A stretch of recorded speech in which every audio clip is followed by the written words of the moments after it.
Well, the first thing you want to teach anybody, a child, a kid, anybody, is that you'll never earn your way to freedom. You just don't. You look around and you see, Kurt Schilling, if you remember from Boston Red Sox, made $100 million a year. He's broke, bankrupt. I asked Warren Buffett, I said, what made you the wealthiest man in the world? And he smiled and he said, 3 things. He said, living in America, great opportunities, having good genes, so I lived a long time, and he said, the last thing is compounded interest. And we all know about compound interest, but I give the example in the book of this guy, Theodore Johnson, worked for UPS, never made more than $14,000 in income in his entire life in a year. And in old age, he was worth $70 million. And how did he do it? All he did was he took a percentage of his income. His percentage was 20%. Now, his family said, we can't save any money. But he met a friend who said, if you pretend there's a tax, and the tax just took the money away from you, and you never see it, the money just comes out of your account and goes in an investment account, you'll be financially free. So he was disciplined. He didn't look at it. It happened. $70 million by compounding. So people's mistake is, and kids don't know this, adults don't know this, that you won't earn your way there, but you can compound your way there. What I want to do is say, where do you put that money? That's the trick, right? That's the secret. Well, the first trick is actually doing it. Almost nobody does. Right. The second trick is you really have to understand where you're going to get hurt, because the fees. The fees are just destroy people. You have a whole chapter about the fees. I was like, this is incredible. Isn't it wild? It's nuts. I mean, there's so much money just on the fees. Well, just so people have an understanding, 96% of all mutual funds never match the market. I mean, they never beat the market. So I was just on a morning show this morning, and Michael Bloomberg's, one of his guys that has some of his money. So this is the only industry I know of where people think they can be a doctor. They think they can be a financial planner. And I said to him, well, look, the statistics, Warren Buffett taught me this. He said, Ray Dalio told me this.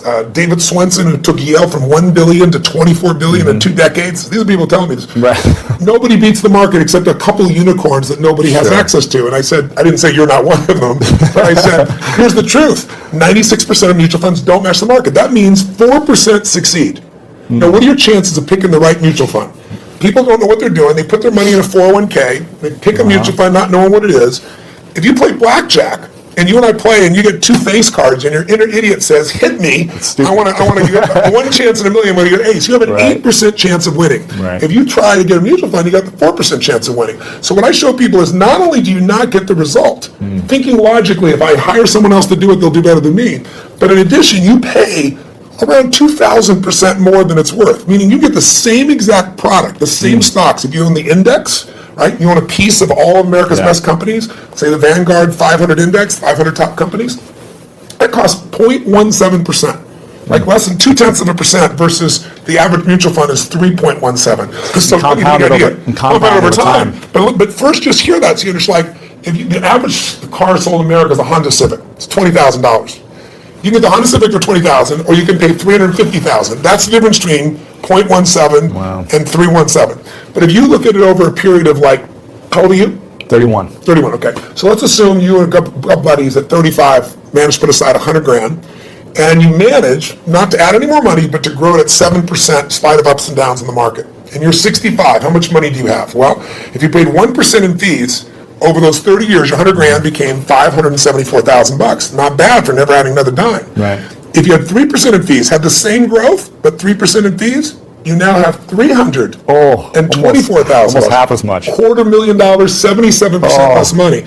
And you had the same return. It was just the fees. So the world, most people ask them, what are your fees? They have no clue. Right. So I've created a site where people can go, they can type it in, you find exactly what your fees are and what you should be paying. And it's highway robbery. Where in the world would you pay $2,000% more for the same exact product? You can only do it because the financial industry makes things so opaque, so convoluted, and people feel overwhelmed. And hard to understand. Very understand. That's why I try to come in here and go, look, time to become the chess player, not the chess piece. Let me teach you so you understand what's going on. It's not that complex. They use all these big words, but when you know what's going on, you don't get screwed, and more importantly, you take advantage of the system instead of letting the system take advantage of you. Yeah, I like that.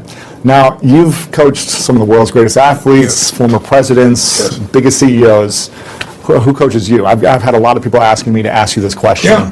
Who mentors you? Who coaches you today? I have always looked for people that were playing the game at a different level than I am and or knew the road ahead.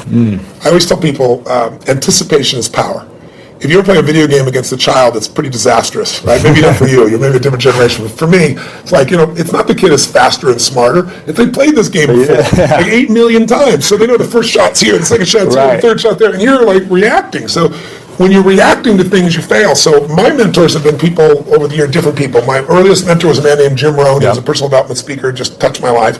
Then I was involved in neurolinguistic programming, NLP, when I was, 21, 22, 23 years old. I became partners with a man named John Grinder, brilliant man, co-founder of that. But in my last couple decades, it's been people like Peter Guber, who owns the LA Dodgers and owns the Golden State Warriors NBA team, and he's just brilliant. He's got 52 Academy Award nominations, so he's a mentor for me. Paul Tudor Jones, I coach, but also I'm coached by him because we get to pitch and catch. And then, I've got some people in my life that, like Steve Wynn is a dear friend of mine, built most of Las Vegas. He's brilliant. And these guys are all 18 years my senior, so they know the road ahead. And I'm able to learn from them in advance and then kind of anticipate things. And that, to me, is incredibly valuable. Yeah, very cool.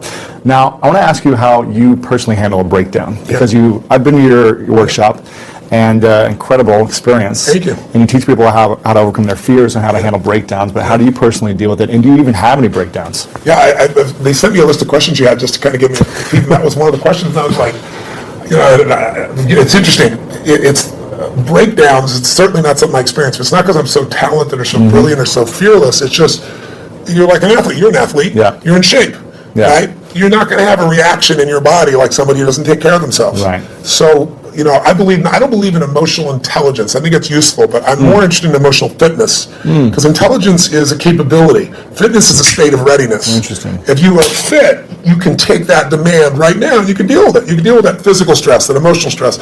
Same thing's true with psychological fitness, emotional fitness, right? So I'm pretty fit, and part of that is not because I'm so smart. Part of it is that I've taught this for decades. I remember I had a woman who came to one of my seminars in early 80s probably, and she would run in this room, 10,000 people. I think it was, she went a couple of 10,000 person events, and she would get in this front row and fight her way through there. And she'd jump and go for it. And at one break, she came up to me, I was signing a book for her, and she says, she goes, Mr. Robbins, I've seen you at like 8 of these. She goes, I've seen you like when you're really, I know, I can hear your voice, you're hurting, or you haven't slept. And she goes, you always seem to be so up all the time. How come you're so up? And I said, well, part of it is I attend all these seminars. So I'm teaching it. So there's a fitness to that. But there's also, I've buried 3 fathers and 1 mother, and, that affects your life. I've had a physician look me in the eye and say, you have a tumor in your brain. Wow. And so I've had those moments that when you've had extreme stress, and you push your way through it, you build psychological muscle. It's like, it takes a lot to knock me off. In the early days, we didn't have $50,000 to keep the doors open. How do we do it? Then I had, graduated to $5 million, and I graduated to a partner of mine who kind of didn't do things well, and I ended up owning $100 million because I had to take on his debts. $100 million. But when you do all that stuff, now my companies do $5 billion, a year. So you keep expanding what I would call really the circle of the threshold of your influence. Sure. Everybody has a threshold of control, and if you get beyond it, you kind of freak out. So it takes a little bit more. I can't. So you don't have breakdowns. I don't have a breakdown. I mean, do I get pissed off or get frustrated or tired?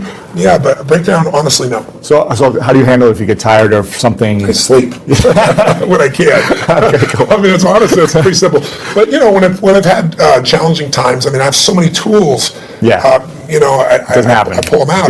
And mostly, it's like you as an athlete. You don't just physically break down. Right. You take care of yourself. So you're constantly training that. I think most people don't train their mind and emotions. It's like I think the most powerful muscles to me are not physical. They're as strong as important as they are. It's like faith is a muscle, courage is a muscle, determination is a muscle, playfulness is a muscle. Passion unexpressed weakens. Faith untested gets smaller. Yeah. So I'm always, I call it deep practice. I'm always pushing myself to the edge, and pushing yourself to the edge makes you stronger. Yeah. In the book, I was really excited to hear you talk about, you say the secret to wealth is gratitude. Somewhere in the book it says that. And I think maybe it was someone else you were referencing. Yes, it came from Sir John Templeton. And every day I practice gratitude. When I wake up, and every night, I always try to say to my girlfriend or someone I'm talking to before I go to sleep, 3 things I'm most grateful for. That's great. Now, why? So I was pleased to see that. I was like, I'm on the right track if I'm living in gratitude. But why is that the secret to wealth? Well, Sir John Templeton is probably one of the greatest investors in history. People don't know his name. He started out with nothing. He wasn't Sir. He wasn't from the country. He came from the U.S. And he decided that he wanted to understand wealth, and so he saved $10,000, a huge amount of money in those days. And when Hitler invaded Poland, he developed a belief. His belief was, you make your money in times of maximum pessimism. Like if you were around in 2008-9, you remember what it was like, right? Yeah. You could have bought the Sands in Las Vegas, you could have bought their stock for $2.28. Today it's $67. Wow. It's a 3,000% return. Not bad. You could have bought Citibank for less than $1, right? So people in those times, he understood that. And so what he did was, and everybody thought the world was going to end, he took $10,000, he bought every stock on the New York Stock Exchange that was $1 or less, including companies everybody thought were going bankrupt. But when things are bad, people think it's going to be bad forever. When things are good, they think it's going to be good forever. And they're always wrong. Life's cyclical. So there's a season for everything. So once we got through World War II and went a few years later, guess what? Those same stocks made him a billionaire. So when I asked him, I said, what's the secret to wealth? His response really touched me. He goes, you know it, you teach it. I said, what's that? He said, gratitude. And I said, why do you say that? He said, because if you got $1 billion and every day you live pissed off and frustrated, the quality of your life is called pissed off and frustrated. But if you have nothing, but you're euphorically grateful for whatever you have, you're the richest person that you're going to know. He said, so it doesn't matter how much money you got if you don't have gratitude. So I do the same thing, by the way. I have a process I call it priming, where I get up every morning. I do mine in the morning. I just radical change to my body, kind of alter my state. And then I do 10 minutes, I never miss. And my first 3.5 minutes is what I'm really grateful for. And I make myself think of at least one of those three that's something really simplistic, instead of something giant. The wind on my face, the look in one of my kids' eyes, something of that nature. And then I do 3 minutes of strengthening, healing. I do 3 minutes of what I'm going to create my world. And I do that for a minimum of 10 minutes every day, because I believe you have to condition it. You don't just hope that stuff shows up. You set your intention each morning. Well, not every day. Yeah, very cool. So what are you most grateful for recently in your life? So many things. Well, it's Thanksgiving, so one is my daughter is 40 years old, and she's been wanting a child forever, and she's going to bring me a grandson. Wow. Which is kind of cool. Congratulations. Thank you very much. That's cool. But also it's Thanksgiving, so for me it's a very emotional time, because my family was fed when I was 11, and we had no food at Thanksgiving, and it touched me so deeply, and I decided I was going to get back. So when I was 17, I fed 2 families, and then 4, and then 8, and then I didn't tell me I was doing it, and then I got my friends to do it, and my companies grew, and I've fed 42 million people now over 37 years. And but you have a challenge for this, right? Well, this one, what I did is I decided, I'm writing this book, and in the middle of writing it, last summer, most people didn't even notice, Congress cut food stamps. They don't call it food stamps anymore, but I lived on them, so I know what they are, food stamps, with my family. Family lived on them. But they cut it by 8.7 billion, which means you eliminate 2 million people from the rolls overnight, and they still need to eat. Wow. So I support all these nonprofit organizations, and Feeding America is the largest in the country. And so I thought, I want to call attention to this. So if I donated all the profits of this book in advance, how many people could I feed? Because I normally feed 2 million through my foundation, and I match it. So we feed 4 million a year. And they said you could feed 10 million people. I was like, wow. I mean, and then as the years gone by, I've gotten more and more inspired. And so now I'm going to feed 50 million people personally. I'm not just from the book. I'm writing a larger check on top of it.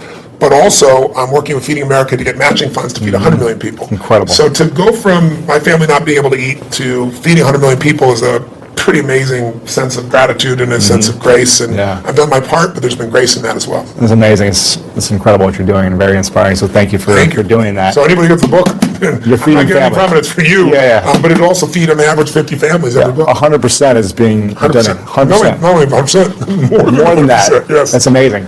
Now, I think I also read in the book, I don't know if you said this or someone else said this, but the key to living is giving. Yes. Now, I think I might have heard you say this actually back when I first saw you when I was 16 at an event. And I remember thinking, I don't have anything to give. I don't have any money. How am I supposed to invest my money? 10, 20% every month. And then how can I give on top of that? But I really understood that, it's so valuable and important to give. And I work with a lot of nonprofits myself, building schools for kids around the world. Wonderful. And I've seen a big impact in my life, in the way I'm able to serve people. Sir John Templeton told me that he's never seen anyone tithe, which, tithing is usually 10% of what you earn, for at least a decade, who didn't become incredibly financially free. Wow. And I think the reason is, I had a moment like when my whole life changed. It was kind of twofold. I was really young, like yourself back then, right? Working my tail off, trying to build a business. And you have big goals, you don't always succeed to start with. They just come together, right? It was hard. And I remember I was so frustrated because I was working 18-hour days and nothing was working, and I was broke, and I felt embarrassed. I should be doing better than this. Sure. And so I was driving home from Orange County on the 57th freeway in San Gabriel Valley, out near a place in Pomona, California. It probably doesn't know anybody else, but I remember it so vividly because it was almost midnight. And I was at this breaking point. And then I was like, why am I not, doing better? And then I just pulled over the road, and I used to keep these journals. I still have them, written journals. And I wrote in big lines, the secret to living is giving. And I started to cry. And I realized I am so focused on what am I not getting. Receiving. I'm not focusing on what I'm giving. Yeah. So for 6 months, man, it turned me around. But then, something else to get in your body. It was in my head, it was in my heart, but it had to get in there to stay. And I started going through some really tough times, and I lost everything financially. And I was mad at everybody because, like, I'd loaned a friend $1,000, and I'd been doing well, and he didn't even return my phone call. And what changed me was I was down to, I don't know, $22, $23, something like that. I don't know, it was $24. Enough that I knew that I didn't have money for food for the next week, clearly. And I didn't have any prospects. And I was living in Venice in this 400 square foot bachelor apartment, feeling sorry for myself, getting pissed off. And I thought, you know what, I got to eat. So I'm not going to drive my car because I'm not going to spend the gas. I'm not going to pay for parking. Sure. I'm going to go to an all-you-can-eat place and load up for the winter, right? So I can get more, like one meal a day. Right. And so there's a place called Marina del Rey, not far from Venice. And it's a beautiful community, and it's right on the water. And there's a place called El Chorito. It's still there. It's a little restaurant. It had taco bar and all that kind of stuff. So I walked there for the 3 miles, and I go, okay, I'm going to go and load up. And it was all about myself and getting through this. And this woman walked the door, actually a very attractive lady. That's probably why I caught my attention. And I'm waiting to see who her boyfriend is, and there's nobody up there. There's a little guy down here. It was obviously her son. And he's wearing this 3-piece suit, a little vest. He opens the door for her. He pulls out the chair for her. And it was just, he stared into his mother's eyes. I mean, it was just, he pierced into her eyes. I don't know what it was, but something about him was just so moving. He was such a sweet, caring, loving young man to his mother that moved me. So I paid for my meal. I don't know what was left, $17, $18. Put it back in my pocket, what was left. Walked up to this young man, introduced myself, and I said, hi, I don't remember his name. I think he said his name was Ronnie. And I said, Ronnie, I said, you're a class act. I saw how you opened the door for your lady. I saw how you held up the chair for your lady. He goes, she's my mom. I said, that's even more classy. Right. And I said, it's so cool that you're taking her out to lunch like this. And he goes, well, I'm not really taking her lunch because I'm just 11 and I don't have a job, Right. I said, yes, you are. And I had no plan. I just reached in my pocket, took all the money I had, changed dollar bills, and threw it right there in front of him. He looked at me like this. He goes, I can't take that.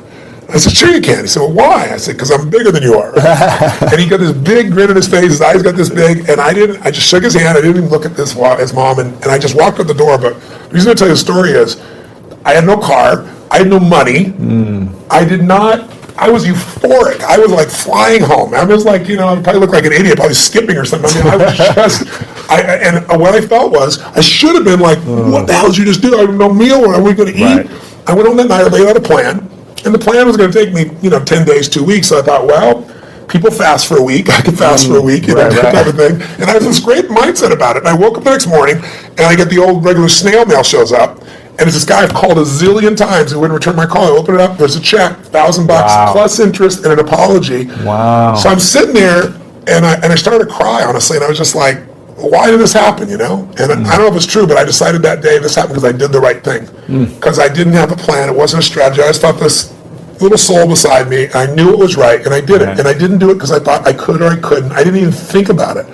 And that's the day I became a wealthy man, because I didn't have any money, but scarcity left my body. And I had plenty of ups and downs since that time, in various times in my life, but I never went back to that, oh my God, how's it going to happen? It's like breathing. Do you stop and say, God, is there going to be any air before you take a breath? You know it's going to be there. Right. You don't run your life by that aspect. And so that to me is what it's about, is showing people, if you won't give a dime out of a dollar, don't bullshit yourself. You'll never give $1 million out of 10 million or 10 million out of 100 million. It's just not going to happen. Right. But if you can do that now, you don't ever get beyond scarcity. You start behind it. You make a decision to get beyond it. So how does someone, when they're living in scarcity, they're living in fear, and it's like this emotional feeling. It's in your body, like you say, when you're like, I can't even pay for my meal. How am I going to start giving? What are some things that people can do to start overcoming that mindset, or start strengthening it, or shifting it? I'll tell you a couple things. I'll tell you what I did when I was first on my own. I got my mom kicked my dad out when I was 17. She was a very powerful woman. I had 4 fathers, so they all learned how to get the boot. She thought I was on his side, so she kicked me out next. I was 17. She chased me out with a knife. She wouldn't have hurt me, but I wasn't going back in the room. Wow. And that's how I figured out what to do. And I ended up, I stay, and I ended up staying in somebody's laundry room for a while, and then I started reading and feeding my mind, and then I developed this whole system, and the system was really simple, and I tell people now, as I say, number one, every single day, you got to feed and strengthen your mind.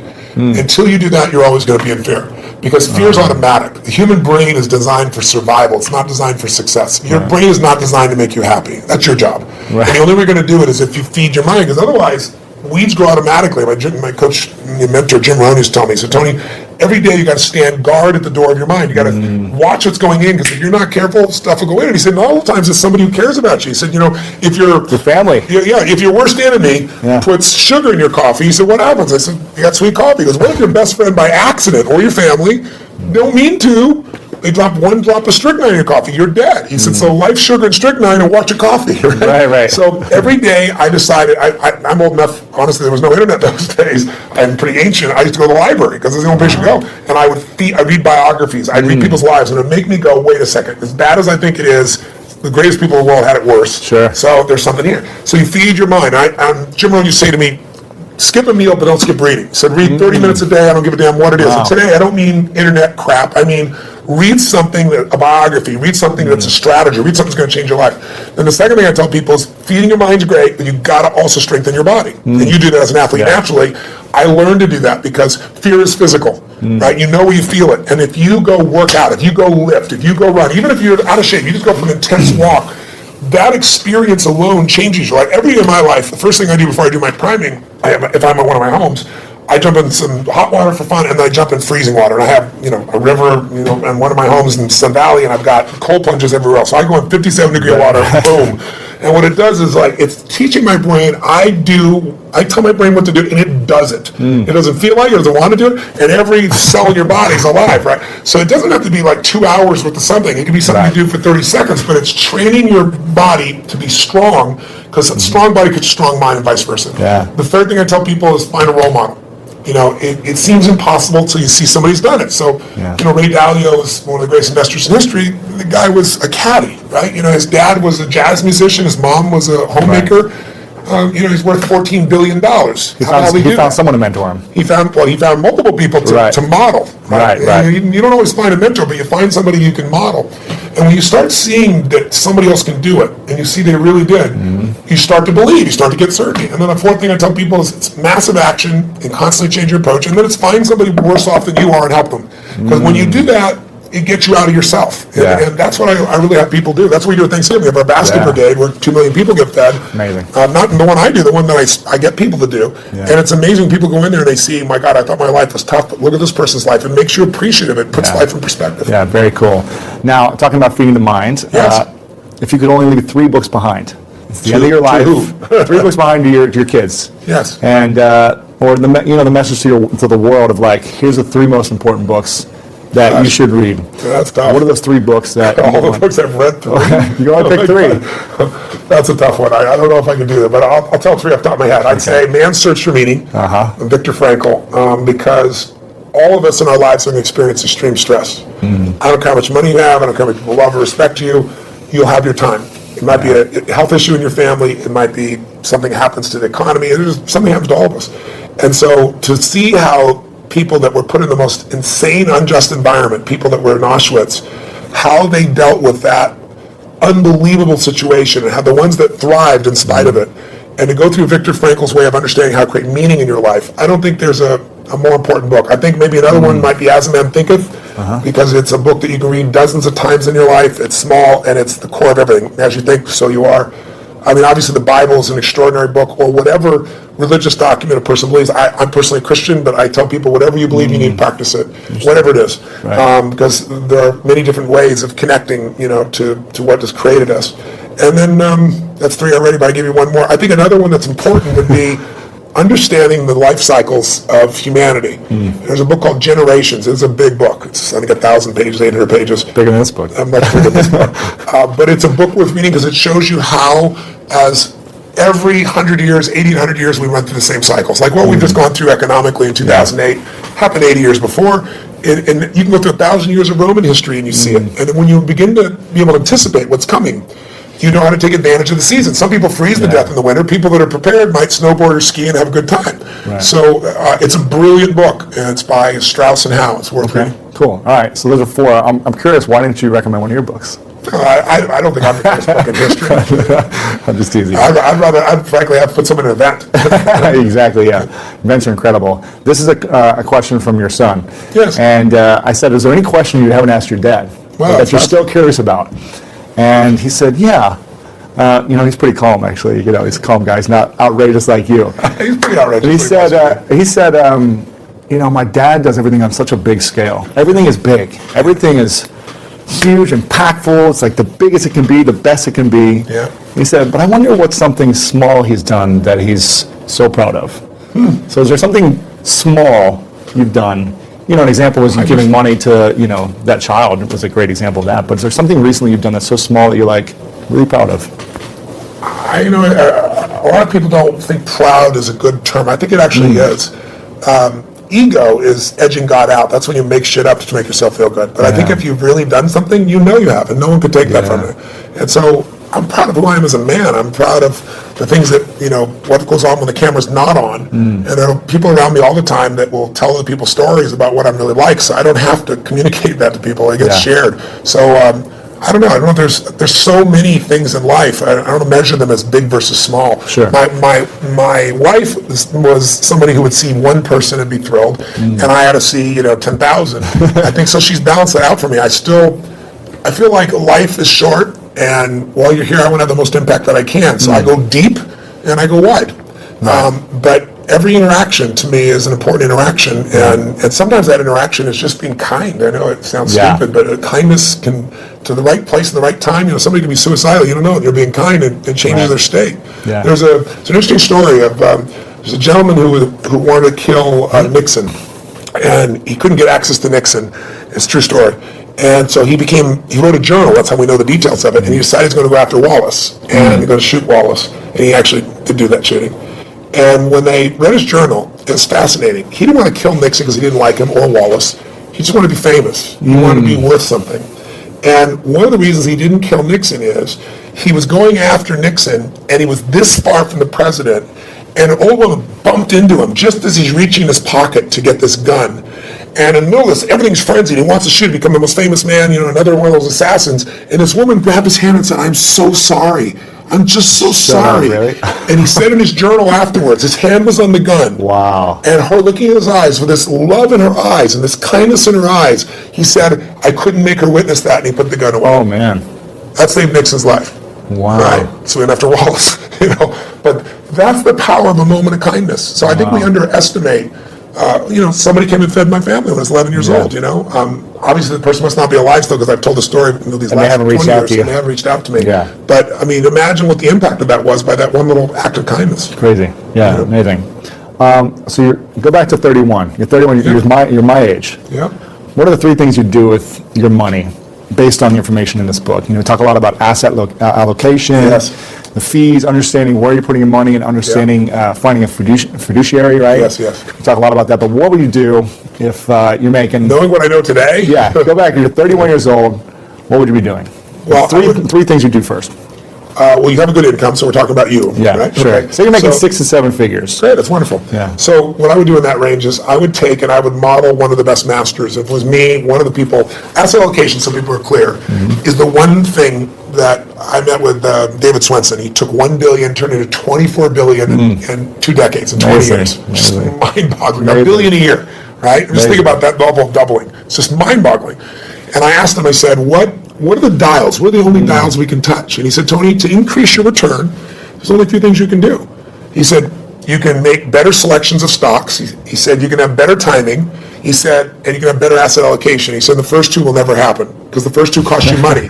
Got to hire somebody. Everybody's wrong on the timing. He said, asset allocation, which simply means dividing your money into different buckets. Some of those buckets are secure so that even though you think you're going to be a genius, you're going to make money no matter what. That money grows slower, but it'll always be there, and it'll give you freedom for the rest of your life.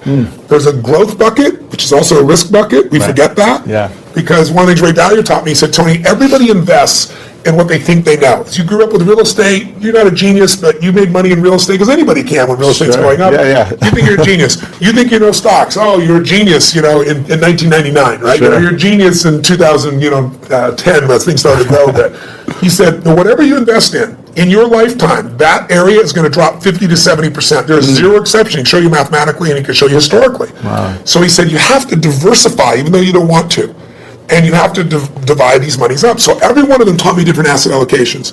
But the one that I think is the most valuable for anybody to really take advantage of is Ray Dalio's. Because Ray Dalio's figured out, why is it in 2008, if you're stockbroker, your financial planner said, we're going to protect you. We're going to put you half in stocks and half in bonds. Why did they both go down? You weren't protected at all. Same thing happened in 2000. And he figured something out. When you think you're in a balanced portfolio, you're not balanced. And the reason is stocks are 3 times more volatile than you'll find in bonds. What does that mean? It means when you think you're 50-50, you're 50-50 with your money, but you're not 50-50 with your risk. You're 95% at risk and 5% on the good side. That's why everybody loses. So he figured a formula because he said, look, someday I'm going to be gone. Yeah. I want my kids to have the money long term. I want, all the philanthropic things I'm doing to be taken care of. So he spent 15 years studying the markets and figured out, how do I design a portfolio that'll make money every time? Like, if it loses money, it lost in 75 years, it's lost 1.6% when it's lost, but it's been right 85% of the time. Wow. If you went to Vegas and you went to a plan that worked for 75 years and made money 85% of the time, and when you lost 1.6%, and when you gained more than 10%. The biggest loss in 75 years is 3.95%, less than 4. Wow. So why did people not make it in the stock market? Because when you take a 50% hit, they all say stay in. Nobody, the average person never stays in. Sure. If you look at the last 20 years, the average person, the stock market over 20 years, from 1993 to 2013, has averaged 9.2%. Pretty cool compounding. You double your money pretty damn quick doing that. Right. But the average mutual fund investors made 2.5%. Why? Because they freak out, they sell when it goes down, they buy when it's looking good, it's just the wrong time to buy it. They don't know what to do. So what Ray Dalio's strategy does, and by the way, he's never shared this strategy ever publicly. And he gives it in here. He gives it in here, which is mind-boggling. I pushed him, I teased him, I controlled him. In the end, I said, look, you're not taking any more money, help the average guy out. He lays it out, you can do it yourself, or you can have someone else do it for you, but it takes 15 minutes a year, and 85% success over 75 years. And I can take any time period, the last 30 years. He lost money 4 times. One of those was 0.003%, so it's really break even. So, and again, the most you ever lost, less than 4%, average 1.9%. So if you're looking for a plan, I put some money there. Then the other money that I would do is I take some of that money and I look at what are the biggest trends. I have a lot of my money also in senior housing, and the reason is twofold. It's a demographic inevitability. There's this giant wave of baby boomers, and there isn't enough senior housing to take care of them. And I like it. I like to create a quality place for someone to be able to be lived and taken care of and so forth. But there's huge income from it, and there's the growth in the asset itself. Sure. So I'd be looking at what are the big trends, but I would make sure I locked down a segment of my money that just, I took a percentage of my income no matter what, and I made it really big, and I made it so I never have to work again. Sure. And that's where I am now. I don't have to work. And what's ironic is, when you interview people that make at least $750,000 a year, right, just under $1 million, 80% of them say they'll never retire. When you interview people that make a very little amount of money, they all talk about wanting to retire. Right. And the people that do retire say they'll retire after 75. Like, Steve Williams, my buddy, he's 72. Warren Buffett's 80-4 now. Still working. I met with Jack Bogle, who created Vanguard. He's been in the business 63 years. Wow. He's 85 years old and such a genius. Sitting down there, he spent 4 hours with me, by the way. He came by for 45 minutes. He wrote in the book here, he goes, Tony Robbins came by for 45 minutes. 4 hours later, I had the most provocative and probing interview of my life, he said. But the guy's still in the game. Because the real goal is not to have to work. If you don't work, you'll go stark raving mad. Because we all need to be productive to feel alive. Yeah, interesting. A couple questions left for you. Sure. One of them is, what's your definition of greatness? I don't know. I think everyone has greatness. I don't like that separation. I respect it because in sports, I think it's really easy to measure. But sports is one aspect of life. I think everyone has the opportunity to be great. To me, being great is being outstanding, to stand out from all the rest. And as you know, in sports, it can be by, a few microseconds, right? In the Olympics, it can be a nose hair and you stand out. If you stand out, you show other people what's possible. Not everybody likes that. Some people get angry and think you're showing them up. Other people get inspired. I've always been inspired by somebody who's the best in the world at what they do. And so I think greatness is somebody who just will not settle and finds a way to do, be, share, and create in life what they want, as opposed to fitting in. I think most people are trying to not be rejected. I wrote in this book, I took a quote from Aristotle saying, how do you really live your life? Well, if you don't want to upset anybody, it's really simple. Don't do anything, don't say anything, don't be anything, and everybody will like you. You know? But if you want to have a quality life, I think you just have to put yourself on the line. And so to me, greatness is people that put themselves on the line, they keep growing, they won't settle. So what's next for you? Why are you still what are you still up to? I mean, why are you going after inspiring 100 million people, feeding 100 million people? What's next? Why not? Right? It's like, what else are you doing in your life? I look at, there are lots of challenges. I mean, this is a problem I wanted to go after. It's a problem because people are being abused by a system that nobody means to abuse it. It's just, it's not an evil system. It's just, you have large corporations that are set up to make a profit, and that's their job. They're not set up to make you as an investor more profitable. So they take care of their shareholder first. So they get all the fees they can. They manipulate the system. So I want to give people freedom.